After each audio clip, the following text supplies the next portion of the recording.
हमारी जिंदगी में ना सबसे बड़ी प्रॉब्लम अक्सर आलस नहीं होता, बल्कि वो एक छोटा सा शब्द होता है, कल। कल से मेहनत करेंगे, कल से सब बदल देंगे। और यही कल हमारे आज की कामयाबी को चुपचाप चुरा ले जाता है।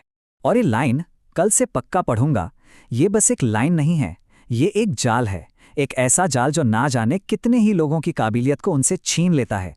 कुछ जाना पहचाना सा लगा है ना? मुझे यकीन है लगा होगा। चलिए इसी बात को समझने के लिए ना आर्यन नाम के एक लड़के की कहानी सुनते हैं।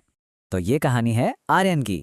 आर्यन जो एक बहुत ही होशियार स्टूडेंट था, लेकिन उसमें एक बहुत बड़ी कमी थी।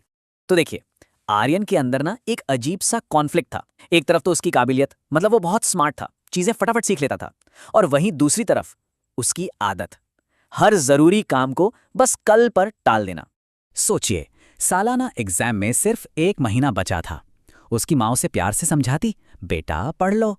लेकिन आर्यन का एक ही रटा रटाया जवाब होता, अरे माँ टेंशन मत लो, अभी तो पूरा महीना है, कल सुबह से पक्का पढ़ूंगा। पर वो कल कभी आया ही नहीं। तो फिर इस टाल मटोल का, इस कल करने का नतीजा क्या निकला? चलिए देखते हैं कि कैसे वो पूरा महीना उसके हाथ से रेत की तरह फिसल गया। ये स्लाइड एकदम परफेक्टली दिखाती है कि हुआ क्या। जब 1 महीना बाकी था तो बहाना था, मैं कल से शुरू करूंगा। जब कुछ ही दिन रह गए तो वो दिन भी दोस्तों के साथ खेलने में निकल गए। और फिर एग्जाम से ठीक 2 दिन पहले असली पैनिक शुरू हुआ। और एग्जाम वाले दिन बस दिल जोर जोर से धड़क रहा था, डर के मारे। अब जरा एग्जाम से एक रात पहले का सीन सोचिए। हालत तो और भी खराब थी। जैसे ही उसने किताबें खोली, इतना सारा सिलेबस देखकर ही उसका सिर चकरा गया।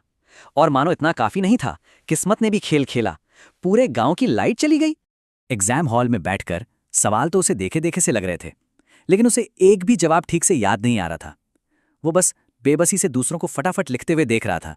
और नतीजा तो वही होना था। आर्यन फेल हो गया। पर उसे अपनी हार से ज्यादा दुख अपने मम्मी पापा की आंखों में निराशा देखकर हुआ। उसे खुद पर बहुत शर्म आई। उस शाम रोते रोते आर्यन अपने दादाजी के पास गया। और यहीं से इस कहानी में एक बहुत जरूरी मोड़ आता है। दादाजी ने उसे अपने पास बिठाया और आंगन में एक छोटे से पौधे की तरफ इशारा करके एक बड़ा गहरा सवाल पूछा। उन्होंने कहा, बेटा एक बात बता, अगर मैं इस पौधे को पूरे महीने पानी ना दूं और फिर आखिरी दिन आकर इस पर 10 बाल्टी पानी डाल दूं, तो क्या ये जिंदा बचेगा? और बस आर्यन को अपनी गलती का एहसास हो गया। दादाजी ने समझाया कि पढ़ाई भी तो बिल्कुल इस पौधे जैसी ही है। ज्ञान का ये पौधा रोज थोड़ी थोड़ी मेहनत से सींचने पर ही बड़ा होता है, एक ही दिन में नहीं। और फिर दादाजी ने वो लाइन कही जिसने आर्यन को अंदर तक हिलाकर रख दिया।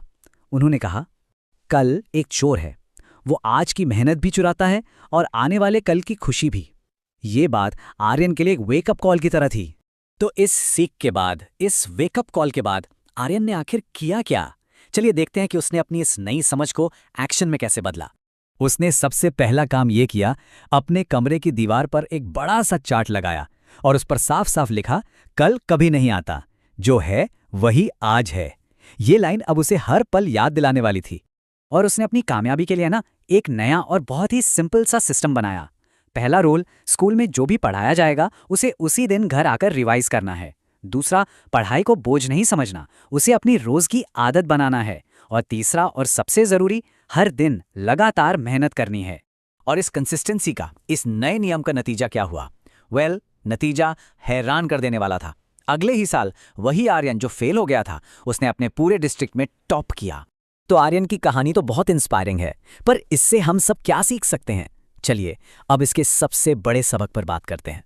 तो इस पूरी कहानी का निचोड़ क्या है? पहली बात, सक्सेस कोई लॉटरी नहीं है जो एक दिन में लगती है। ये तो रोज की छोटी छोटी कोशिशों का नतीजा है। दूसरी, जब हम कोई काम लगातार करते हैं तो वो बोझ नहीं, आदत बन जाता है। और हमें हमेशा याद रखना है कि कल हमारी कामयाबी का सबसे बड़ा दुश्मन है। हमारी असली ताकत तो आज से शुरू करने में ही छिपी है। तो आखिर में बस एक बात गांठ बांध लीजिए, सपने कल पर टालने से नहीं, आज से काम शुरू करने पर ही पूरे होते हैं। और ये कहानी हमें एक बहुत जरूरी सवाल पर लाकर छोड़ती है। ये सवाल सिर्फ आर्यन के लिए नहीं, हम सब के लिए है कि हमारा आज कब शुरू हो रहा है। अगर आपको ये जानकारी पसंद आई तो वीडियो को लाइक करें, शेयर करें और चैनल को सब्सक्राइब करना ना भूलें।